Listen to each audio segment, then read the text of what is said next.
Hello बच्चों, how are you? कैसे हैं आप सब? और बताइए आपकी तबीयत कैसी है? प्लीज़ इसको कमेंट में ज़रूर मेंशन कीजिएगा। और आपका सिटिंग हावर कितना है या कितने घंटे आप बैठ के पढ़ाई कर पाते हैं, इसको ज़रूर मेंशन कीजिएगा। ठीक है, क्योंकि जितने घंटे आप पढ़ते हैं बैठ के, वही आपका डिसाइड करता है कि आपकी और जो आपका फ्यूचर होने वाला है किस प्रकार का होने वाला है, और फ्यूचर में आपका जो लेवल होने वाला है वो कैसा होने वाला है। ठीक है, क्योंकि यही सिटिंग हावर बताता है कि आपकी कैपेसिटी क्या है किसी चीज़ को पाने की। किसी चीज़ को जो पाने की भूख है वो किस प्रकार की है, कितनी है। ठीक है, कि कितना हद तक आप परिश्रम कर सकते हैं, कितना हद तक आप हार्ड वर्क कर सकते हैं।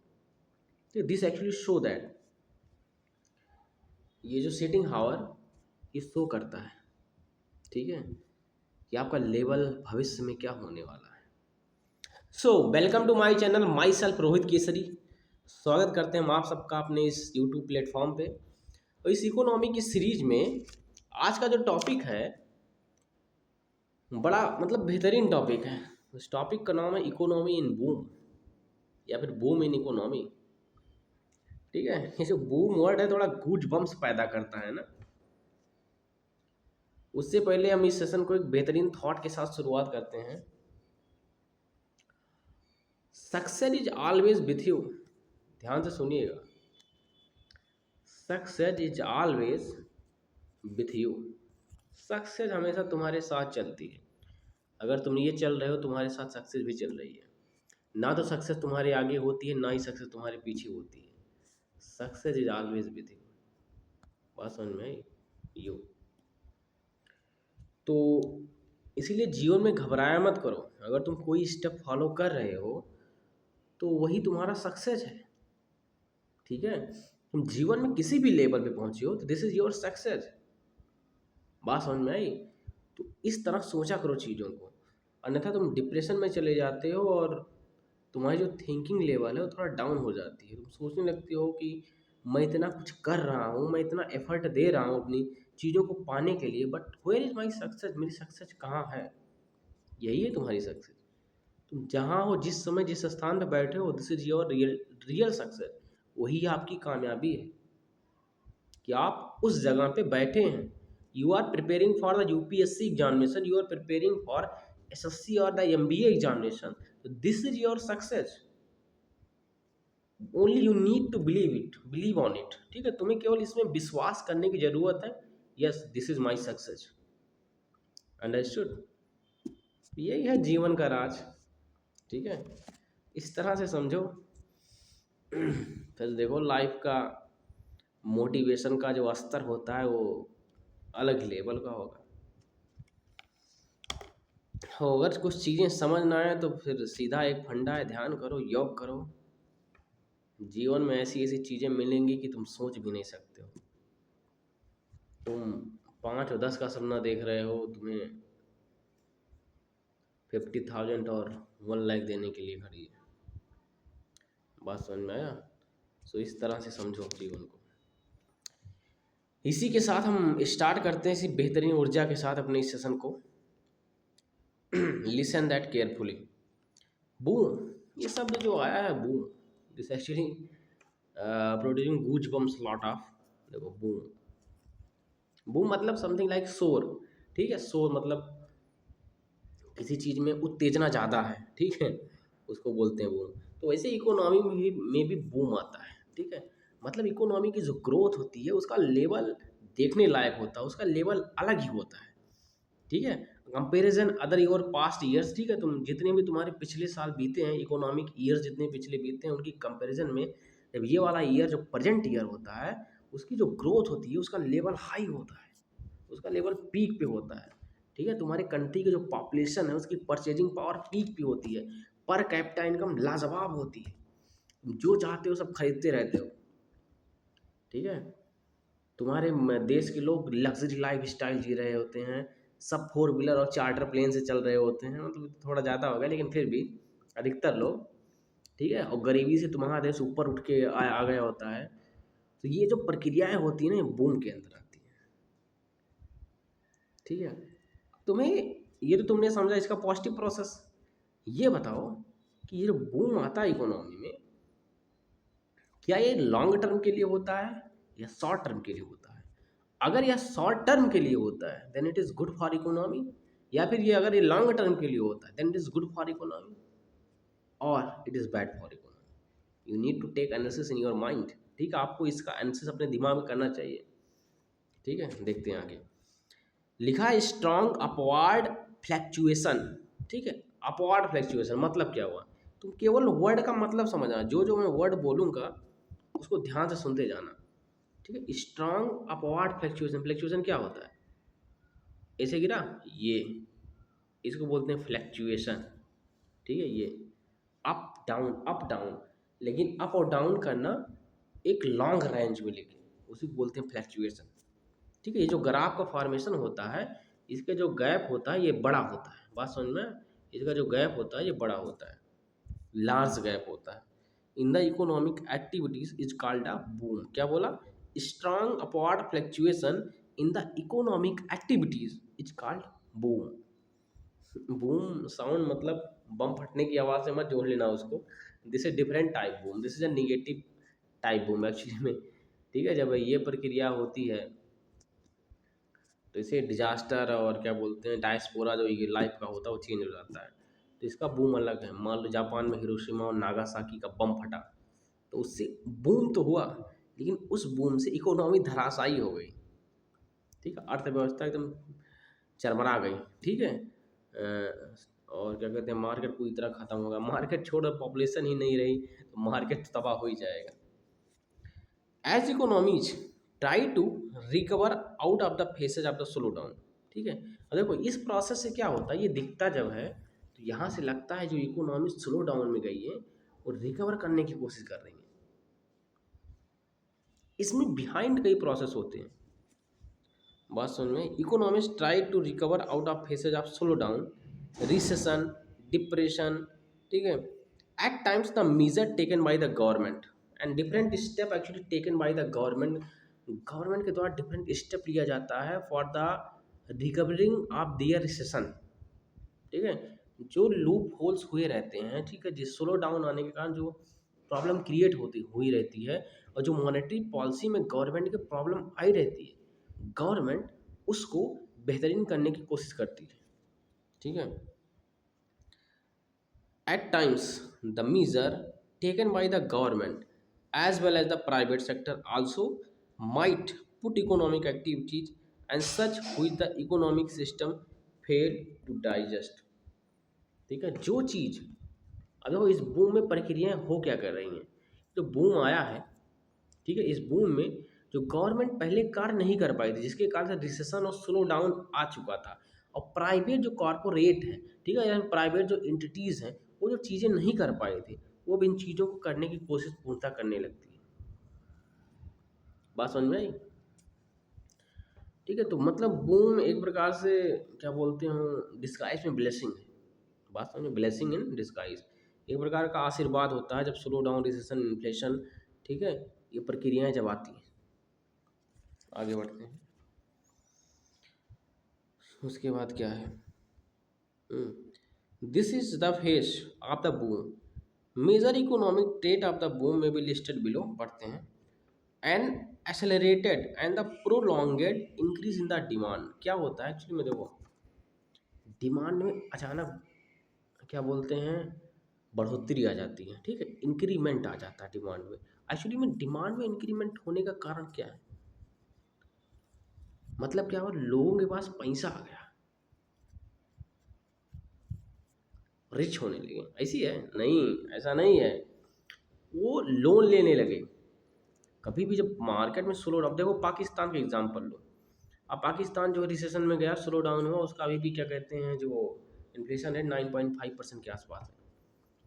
तो स्लो डाउन आया इकोनॉमी में। अब यहाँ पे क्या हुआ, अब उसको पैसा चाहिए, उसने आईएमएफ से लोन लिया। आईएमएफ के शर्तों को उसने स्वीकार किया, क्योंकि जब आईएमएफ से तुम लोन लेने जाओगे तो आईएमएफ की कुछ शर्तें हैं। यही तो कारण है कि आईएमएफ से लोग लोन नहीं लेते, उसे डरते हैं, क्योंकि उनको अपनी पॉलिसियों में, अपने देश की पॉलिसियों में चेंज करना पड़ेगा। उस चेंज के कारण प्राइवेटाइजेशन की तरफ ज़्यादा फोकस करना पड़ेगा। ठीक है, और क्या कहते हैं जो डेवलप्ड कंट्रीज हैं उनको क्या कहते हैं अपने देश में एंट्री को अलाउ करना पड़ेगा। ठीक है, पूरी तरह मार्केट को ओपन करना पड़ेगा, मतलब चाहे जो आए इन्वेस्ट करे। ठीक है, तो पाकिस्तान आईएमएफ से लोन लेने गया, तो लोन लेने के बाद जो है पैसा लेके पाकिस्तान में आया। ठीक है, अब उस पैसा को उसने जनता में डिस्ट्रीब्यूट किया, जब जनता में डिस्ट्रीब्यूट किया जनता के पास पैसा गया, जनता के पास पैसा जाएगा, अब जनता जो है खरीदने के लिए उत्सुक हो जाएगी। ठीक है, तो इसी यही है बूम का process. An accelerated and prolonged increase in the demand. बात समझ में, डिमांड पीक्स अप, डिमांड अपने हाई पे होता है, to such a high level that it exceeds sustainable output production और द लेवल। ठीक है, उस लेवल पे होता है जिससे वो क्या कहते हैं सस्टेनेबल एक प्रोसेस में प्रोडक्शन को क्या बोलते हैं अंजाम दे सकता है। ठीक है, क्योंकि डिमांड ही पूरी इकोनॉमी को ड्राइव करेगा। अगर डिमांड इकोनॉमी में नहीं होगी तो सप्लाई नहीं होगी, अगर सप्लाई नहीं होगा इकोनॉमी में प्रोडक्शन नहीं होगा, अगर प्रोडक्शन नहीं हुआ, अगर प्रोडक्शन नहीं हुआ तो एम्प्लॉयमेंट जनरेट नहीं होगा, अगर एम्प्लॉयमेंट जनरेट नहीं होगा तो फिर मार्केट नहीं चलेगी, मार्केट नहीं चलेगी तो पूरी कंट्री की इकोनॉमी धराशायी हो जाएगी। बात समझ में आई। जब ये सब प्रक्रियाएं होती रहती हैं तो इन्वेस्टमेंट यहाँ पे आने लगता है, क्योंकि इसका रोल है ना इन्वेस्टमेंट का। This is actually a mediator. किस चीज़ का मीडिएटर है ये? प्रोडक्शन और सप्लाई डिमांड के बीच का मीडिएटर है इन्वेस्टमेंट। बात समझ में आई, आगे बढ़ते हैं। आगे क्या लिखा है, economy heats up, economy heats up and a demand supply lag is visual. Economy vibrate करती है। ठीक है, इकोनॉमी वाइब्रेट करती है, अपना मोड, अपने मोड को चेंज करती है। ठीक है, जो पिछले लैक वेरिएबल में थे, जो मतलब जो इकोनॉमी को बढ़ाने में लैक थे, ठीक है, उनको उजागर करती है वो।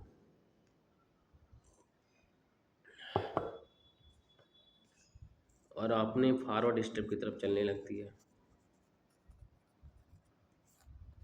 बात समझ में आई? आगे बढ़ते हैं।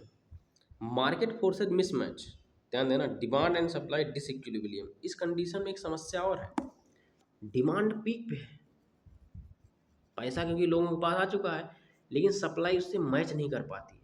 कभी कभी कंडीशन में जब इकोनॉमी बूम पे आती है तो समस्या तो होगी। देखो ये समस्या होना भी चाहिए, ये लाजमी है कि होना भी चाहिए, कि इसके कारण क्या होगा, जब डिमांड हाइक रहेगी तभी हम सप्लाई के लिए कोशिश करेंगे, तभी हम नई फर्म लगाएंगे, नई प्रोडक्शन फैक्ट्री का इन्वेंट करेंगे। ठीक है, नई इन्वेंट्री को लगाएंगे, गवर्नमेंट क्या कहते हैं तभी सपोर्ट करेगी, और उसे क्या क्या बोलते हैं, हाँ, पॉलिटिकल स्टेबिलिटी भी डिमांड के कारण ही आती है। ध्यान दीजिएगा इस चीज़ को, डिमांड जो है पॉलिटिकल स्टेबिलिटी में बहुत बड़ा योगदान दर्शाता है।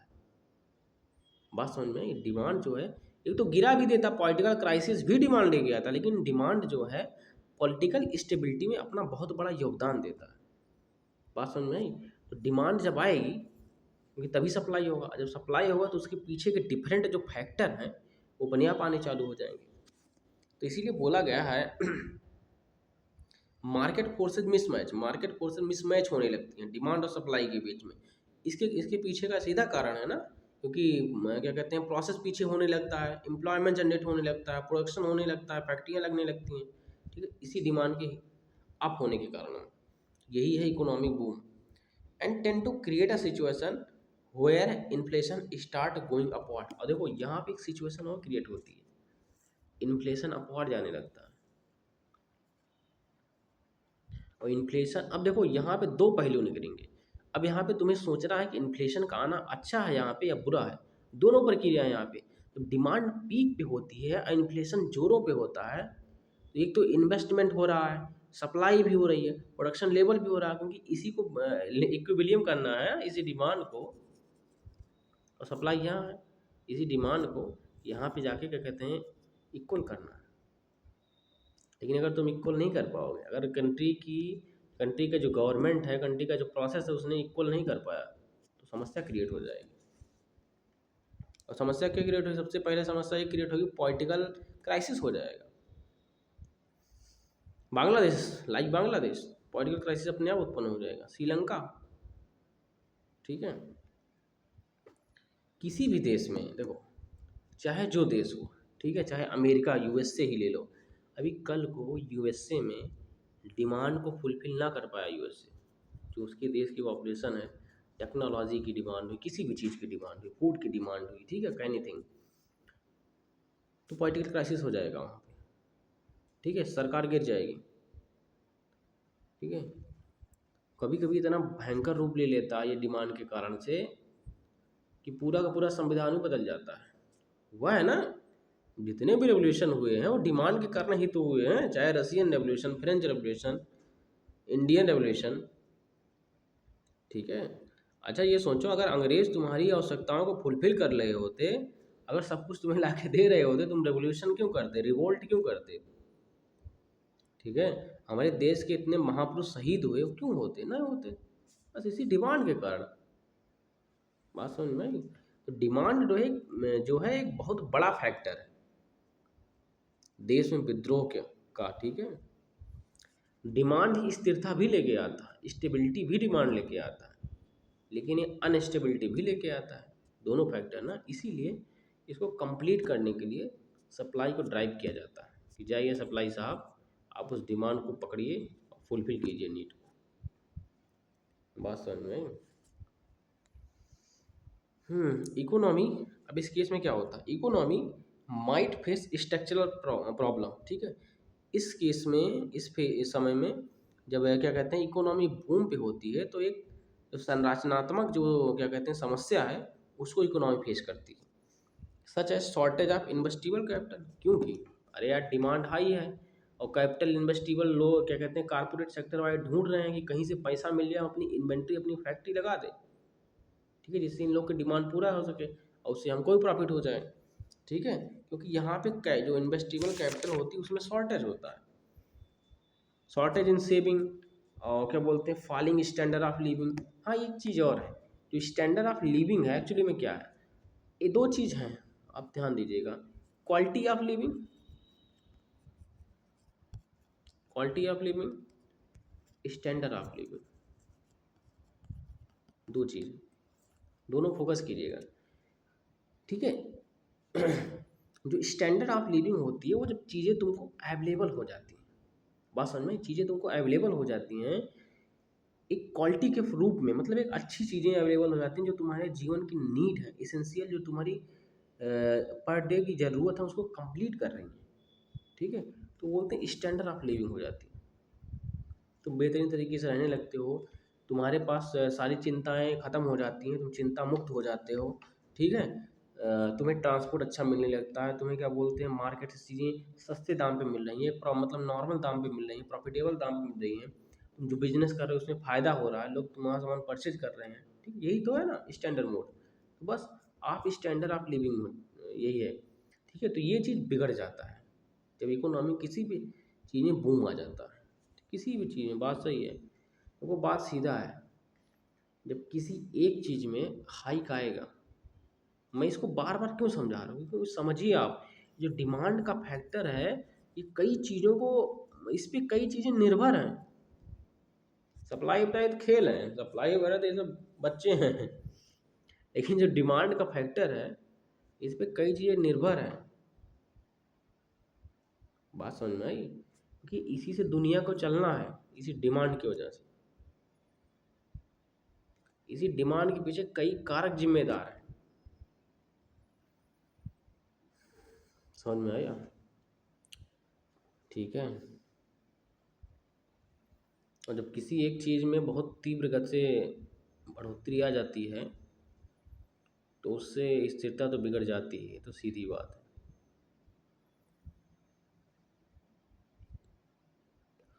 है ना। अभी तुम तैयारी कर रहे हो, तुम्हारे पास मान लो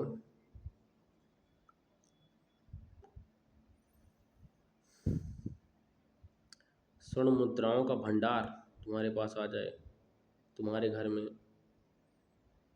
ठीक है, किसी पॉट में किसी बर्तन में भर के पूरा सोना निकल आए, स्वर्ण मुद्राएं निकल आए, तो तुम्हारी हालत इसी तरह हो जाएगी, तुम अपने आप को अनस्टेबल पाओगे। अरे कई लोगों को देखो ना, जिनकी हवाई पट्टी में ज़मीनें चली गई हैं, 4 करोड़ 5 करोड़ 7 करोड़, जिन्होंने 50,000 और 4 लाख 10 लाख रुपया नहीं देखा था अपने जीवन काल में, उनके पास इतना रुपया आ गया अचानक, 7 करोड़ 8 करोड़ 10 करोड़, वो लोग संभाल नहीं पाए। यही तो है प्रिपरेशन। तुम आईएएस की प्रिपरेशन कर क्यों रहे हो, इतना तुम रगड़ क्यों रहे हो अपने आप को? क्योंकि जब तुम वहां पे जाओगे, उस पोजीशन में तुम पहुंचोगे, उस पोजीशन में पहुंचने के बाद जो तुम्हें मिल रहा है 25-30 लाख का, तो तुम्हें रहने का केवल रेसिडेंस मिल रहा है, रेसिडेंशियल तुम्हारा जो हाउस है वो 25-30 लाख का है, और तुम्हारी गाड़ी 25 लाख की है, और तुम्हें जो सुविधाएं मिली 10-12 लाख से कम नहीं है। तुम्हें कम से कम 1 करोड़ की चीजें मिल रही, केवल तुम्हारे ऊपर खर्च कर रही है गवर्नमेंट। 1 करोड़ की चीजें सोचो, 1 CR केवल तुम्हारे ऊपर खर्चा हो रहा है। लोग मरे क्यों जा रहे हैं डीएम बनने के लिए, एसडीएम बनने के लिए, क्यों मरे जा रहे हैं? यही रीजन है सर, उनके ऊपर 1 करोड़ का खर्चा हो रहा है। तुम इस चीज को समझो, जिस व्यक्ति के ऊपर 1 करोड़ का खर्चा होगा, सोचो। लेकिन अगर ये सब चीजें तुम्हें अभी अचानक गवर्नमेंट दे दे, बिना कुछ किए, बिना तुम इतना जो पढ़ रहे हो, रगड़ रहे हो, पॉलिटी हिस्ट्री ज्योग्राफी इकोनॉमी सब पढ़ रहे हो, बिना पढ़े अगर तुम्हें मिल जाए, तुम पकड़ा जाओगे, तुम इसको संभाल ही नहीं पाओगे, खत्म, दिमाग उमाग फट जाएगा। बात समझ रहे हो? दिमाग उमाग फट जाएगा, तुम क्या कहते हैं, केवल हाफ नक्कर पहन कर नंगे घूमोगे शहर में। इसी खुशी हमको 1 करोड़ मिल गया, हमारे ऊपर 1 करोड़ खर्च हो रहा है, जानते हो? तो ये प्रोसेस होता है। तो ये जो तैयारी तुम कर रहे हो ना, दिस इज अ प्रोसेस, तुम्हें तैयार किया जाता है। ये तुम अपने आप से, अपनी भावनाओं से लड़ते हो, अपने दिमाग को समझाते हो, और ये जो समझाने का और लड़ने का प्रोसेस होता है अपने आप से, यही जीवन में तुमको निखारता है, और यही जीवन में तुमको बड़े बड़े रिस्क लेने के लिए तैयार करता है। मैंने कई लोगों को देखा है ना, उनको भी स्टेज पे ले जाके खड़े कर दो ना, थर थर थर थर कांपने लगेंगे। वो बोल, यूट्यूब के सामने बैठा दो, कह दो एक वीडियो बना के डाल दो भैया, वो नहीं बना पाएंगे। चाहे मतलब अपने जीवन में कितना भी बहादुर बन रहे हो, नहीं कर पाएंगे। ये जो अंदर से जो करेज हो, क्या बोलते हैं, पैदा होता है ना, कलेजा, इसी प्रोसेस से पैदा होता है। तुम जब रगड़ते हो अपने आप को, अपने माइंड से लड़ते हो, अपनी भावनाओं को अपने बस में करते हो, यहीं से चीज़ें आती हैं। सोचो, तुम जब डीएम बनो, 1 करोड़ तुम्हारे ऊपर खर्चा हो रहा है, तुम्हें जीवन में जब तुम आईएएस बन जाओगे, पता ही नहीं चलेगा सब तेल का दाम कितना था और कितना है। बात में तुमसे कोई मतलब नहीं, तुम घर से निकलोगे, गाड़ी में बैठोगे, ड्राइवर लेके चला जाएगा जहाँ मीटिंग रहेगी, बस हो गया।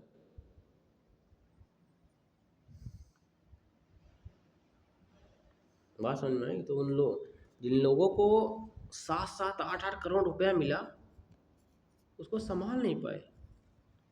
दिन रात दारू, दिन रात शराब, दिन रात चिकन खा रहे हैं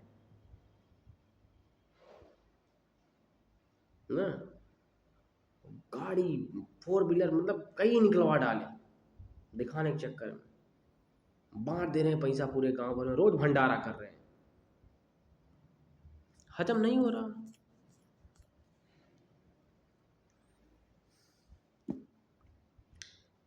हाल वैसे है, तुम्हें शुगर हो और तुम्हें 1 किलो मिठाई खिला दें,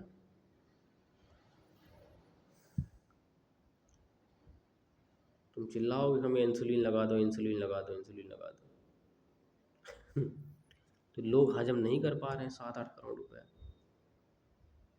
अब परेशान है, मतलब खूब खर्च कर रहे हैं। अब खर्च करके जब परेशान हो गए तो खत्म, तब डिप्रेशन में, फ्रस्ट्रेशन में, शुगर है, बीपी है, सदमे में चले गए, गजब 7-8 करोड़ उड़ गया, पता नहीं चला।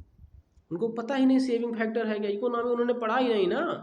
सेविंग फैक्टर क्या है, इन्वेस्टमेंट क्या है, पैसा म्यूचुअल फंड क्या है, पैसा कहाँ लगाया जाता है, इंटरेस्ट कैसे मिलता है, उनको क्या पता।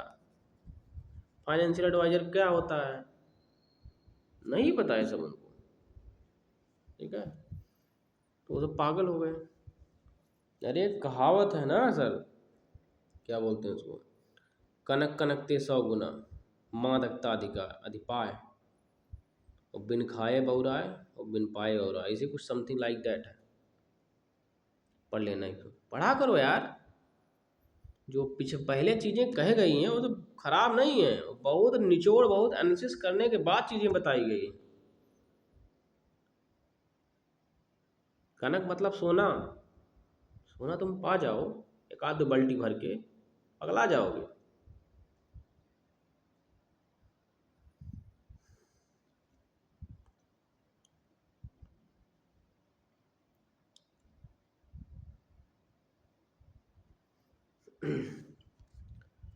है तुम लोग तो बेब्यू वाले हो, बेब्यू, बेब्यू यूथ, बेब्यू यूथ, वेब सीरीज वाले बच्चे। मैं इनको बेब्यू बोलता हूँ, बेब्यू। ये लोग तो दिन रात वेब सीरीजें देखेंगे, मैगी खाएंगे, एक आध कमरा भर लेंगे मैगी से, और मैगी और चाय और सिगरेट।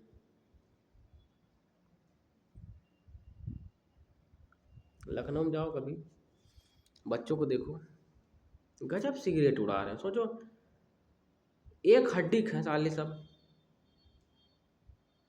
और सिगरेट फूंक रहे हैं, और उसके बाद उसको मुंह से निकाल रहे हैं, ऐसा जैसे लग रहा है कि अमर धुआं निकाल रहे हैं। मतलब किसी के ऊपर अगर पड़ जाए तो इंसान अमर हो जाए। बताओ, उनको जीवन से लेना देना है ही नहीं। ये तो पतला सा फेफड़ा कर लिए हैं जीवन का, ना दौड़ते हैं, ना एक्सरसाइज, ना जिम, और उसमें सब एक्चुअली में गैस ही भरी है ना उसमें पूरा। और किसी दिन जब कलेजा फटता चिल्लाते हैं फिर। बेबी वाले लोग हैं, इनको बीमारी है। ये कहते हैं कि डिप्रेशन से अगर बचना है तो भाई सिगरेट पियो, रिलैक्सेशन देता है। सोचो,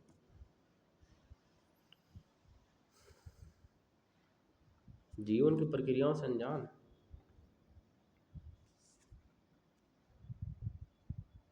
बात समझ में आई? तो ये था इकोनॉमी बूम। किसी चीज़ में अधिकता हो जाती है तो बीमारियां पैदा होने लगती हैं।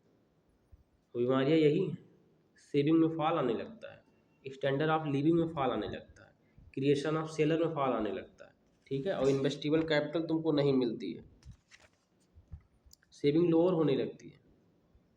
क्योंकि जब डिमांड बढ़ेगी तो प्राइस भी तो हाइक होगा। प्राइस के लिए तुम जब प्राइस जब हाइक होगा तुम क्या करोगे? तो अपनी सेविंग को निकालोगे, क्योंकि शायद सर जीना तो है हमको ना, और जीने के लिए सामान खरीदना पड़ेगा। तो जीने के लिए खाना है और खाने के लिए सामान खरीदना पड़ेगा।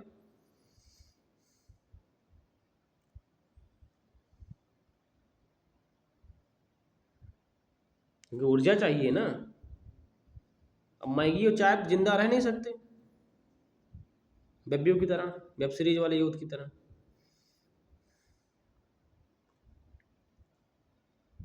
बात समझ में आई? खेल है।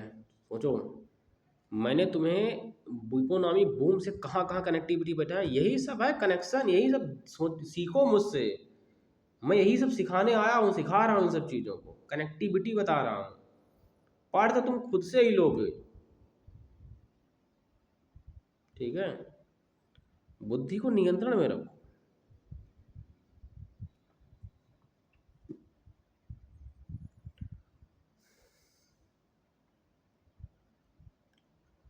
समझ में आया?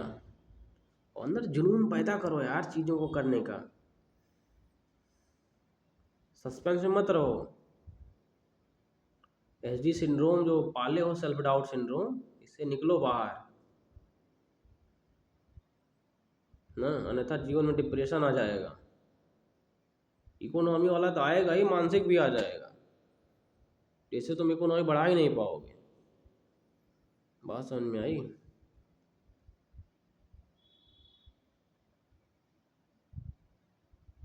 तो ये प्रक्रिया है।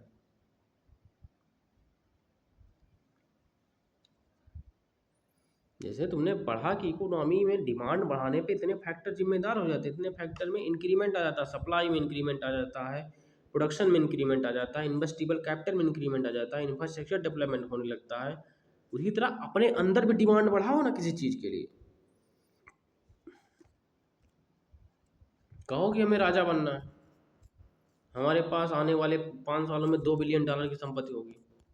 छोटा मोटा मत सोचा करो। $2 बिलियन रुपए में नहीं, $2 बिलियन। 20,000 लोग नीचे काम करेंगे। सोचो ना, ये सब ये डिमांड, यही है डिमांड, ये तुम्हारे दिमाग की डिमांड। तुम इसको पैदा करो, फिर देखो वो इंफ्रास्ट्रक्चर जो तैयार होने वाला है, जो स्ट्रक्चर तैयार होने वाला है पीछे, वो अपने आप बनने रहेगा। जो तुम परेशान हो अभी कि मेरे पास ताकत नहीं आ रही, मेरे पास डिप्रेशन, मेरे पास फ्रस्ट्रेशन है, इसी कारण है क्योंकि तुम्हारे अंदर डिमांड नहीं है। उसी डिमांड का नाम है हिंदी में महत्वाकांक्षा। वो है ही नहीं तुम्हारे अंदर, तुम राजा कहाँ से बनोगे? तो राजा बनने की डिमांड पैदा करो सर अपने अंदर। जितने भी लोगों ने इतिहास रचा है, सबने अपने अंदर डिमांड पैदा की। कर्ण, अंगराज कर्ण को देखो, अर्जुन को देखता है बाण चलाते हुए, गुरु द्रोण के पास जाता है कि सर हमको भी सिखाइए, कहते हैं सूतपुत्र को नहीं सिखाएंगे ना। अब इसके बाद उसने अपने अंदर डिमांड पैदा की कि नहीं सर मुझको सीखना है, चाहे जैसे सीखना है। देखो परशुराम के पास पहुंच गया, सबके गुरु, गुरु द्रोण और भीष्म पितामह गुरु, परशुराम के पास पहुंच गया, ठीक है, वहां से उसको सप्लाई मिले। तो ये है कनेक्टिविटी। वहां सप्लाई मिली, इंफ्रास्ट्रक्चर मिला, इन्वेस्टमेंट मिला ज्ञान का, समझो, सप्लाई मिली, इंफ्रास्ट्रक्चर मिला, धनुष बाण मिला, ठीक है, ये इन्वेस्टमेंट भी तो था उसका। उसके बाद आया उसको रोजगार भी मिला, उसने कईयों को रोजगार भी दिया, यही तो था ना। उसने डिमांड जगाई, आया अर्जुन को ललकारा, चुनौती दी अर्जुन को ना, देखो मेरा प्रोडक्शन लेवल देखोगे, देखोगे तुम, 4 बाण मारा, अर्जुन बेहोश। दुर्योधन ने कहा सर आइए, आपका हमारी कंपनी में स्वागत है। खैर उसको उस समय समझ नहीं आया, लेकिन कोई बात नहीं। तो ये है सीखने का तरीका। अंगराज का सोचो, ये डिमांड पैदा किया, राजा बन गया, किंग, अंग देश का राजा, सूद पुत्र से सीधा राजा। तो सोचो, सूत पुत्र से राजा बनने का सिद्धांत है डिमांड। मैं तो यही कहूंगा इसको, इस पे एक अलग से वीडियो बनाऊंगा, क्या बोलते हैं उसको, सूत पुत्र कर्ण से राजा बनने का सिद्धांत है डिमांड। इस चीज को समझो तुम। डिमांड ये है कि तुम अपने अंदर जगा नहीं रहे हो यार। देखो डिमांड की पावर।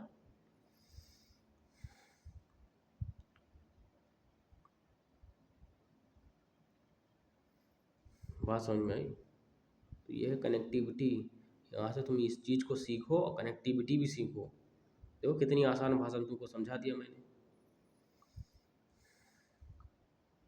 एक्चुअली में क्या है ना, तुम्हारे साथ समस्या ये है, तुम्हारे पास शब्दों की और लॉजिक की कमी है। इसीलिए जब तुम पढ़ने बैठते हो तुम्हारे पास चीज़ें कनेक्ट नहीं होती हैं। लॉजिक बढ़ाने के लिए, शब्दों को बढ़ाने के लिए तुम्हें किताबों को पढ़ना तो पड़ेगा ना सर। जब पढ़ोगे तभी तो ये सब डेवलप होंगी। जब ये सब डेवलप होंगे तभी तो बोलोगे, दहाड़ोगे।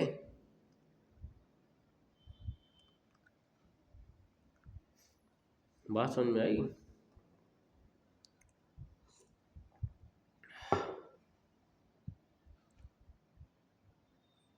ये है प्रक्रिया। This is the power of demand. सूत पुत्र कर्ण से राजा बनने की पावर।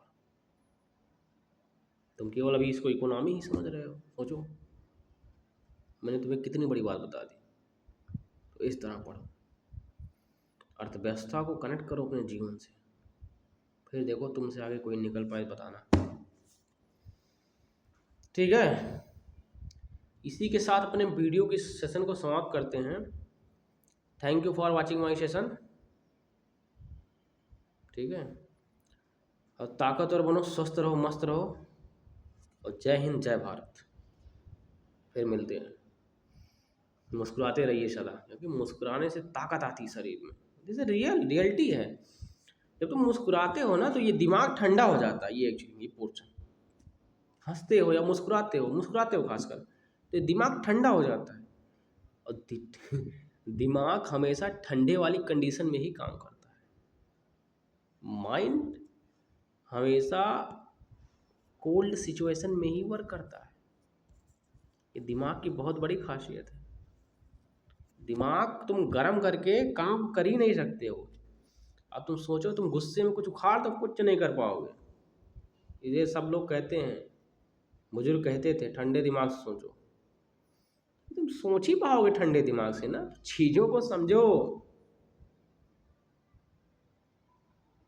तुम कहते हो देहात वाले चूतिया हैं, पागल हैं। नहीं, they are intelligent but they don't aware about their knowledge. Aware भी हैं कई लोग, उन्हें पता है चीजें कैसे होती हैं, उनके पास हिम्मत है, करेज है। वो कहते हैं नहीं मिलेगा मार्ग छीन लेंगे, बात खत्म। दम है ना सर। लेकिन तुम मरे हुए लोग, मैगी खाने वाले, चाय पीने वाले, सिगरेट पीने वाले, खत्म। ताकत पैदा करो, ठीक है। कोल्ड माइंड से सोचो, ठंडे दिमाग से, ठीक है। जय हिंद, जय भारत।